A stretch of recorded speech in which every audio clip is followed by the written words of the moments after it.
नमस्कार संगवारी हो, मैं हाँ सिम्मी। हमार नवा ऑडियो और वीडियो देखे बर सुने बर हमार यूट्यूब चैनल एस म्यूजिक लहरिया वीडियो वाला दिखा, लाइक करिहा, सब्सक्राइब करिहा और बेल आइकन ला दबा दिहा।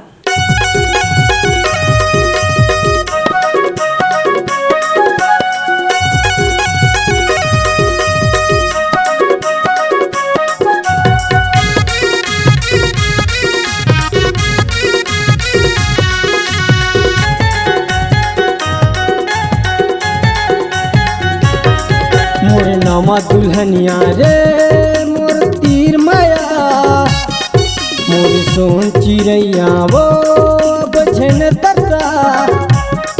मोर नामा दुल्हनिया रे मोर तीर माया, मोर सोन चिड़ैया वो बछन तरसा। मोर दिल के रानी रे मोला झंसता, मोर दिल के रानी रे मोला झंसता। मोर नामा दुल्हनिया रे मोर तीर माया, मोर सोन चिड़ैया वो बछन तरसा। मोर दिल के रानी रे मोला झंसता, मोर दिल के रानी रे मोला झंसता।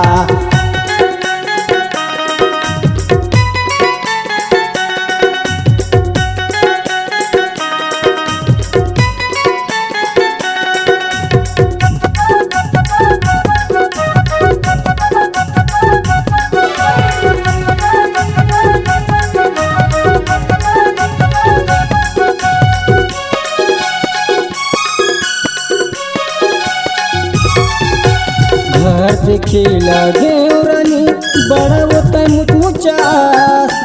आज तोला का हो गे वो बहुत कहाँ लजास।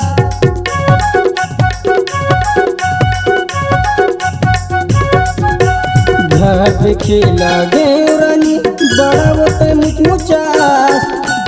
आज तोला का हो गे वो बहुत कहाँ लजास। मोर नामा दुल्हनिया रे मोर तीर माया, मोर सोन चिड़ैया वो बछन तरसा। मोर दिल के रानी रे मोला झंसता, मोर दिल के रानी रे मोला झंसता।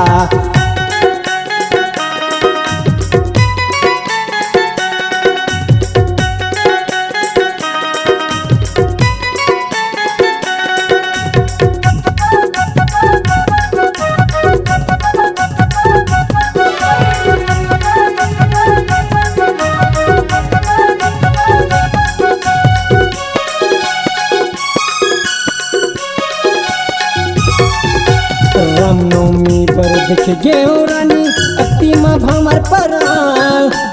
बाजा बराती बिहाई करके संगे मतोला मैलाय।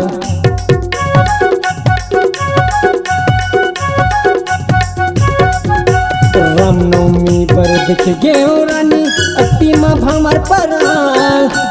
बाजा बराती बिहाई करके संगे मतोला मैलाय। रजियन के दुल्हनिया रे मोर तीर माया, तोर दिल के बातें लावो रानी मोला बता।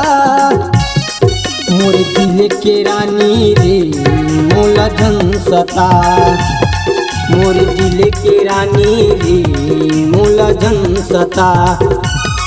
मोर नामा दुल्हनिया रे मोर तीर माया, मोर सोन चिड़ैया वो बछन तरसा। मोर दिल के रानी रे मोला झंसता, मोर दिल के रानी रे मोला झंसता।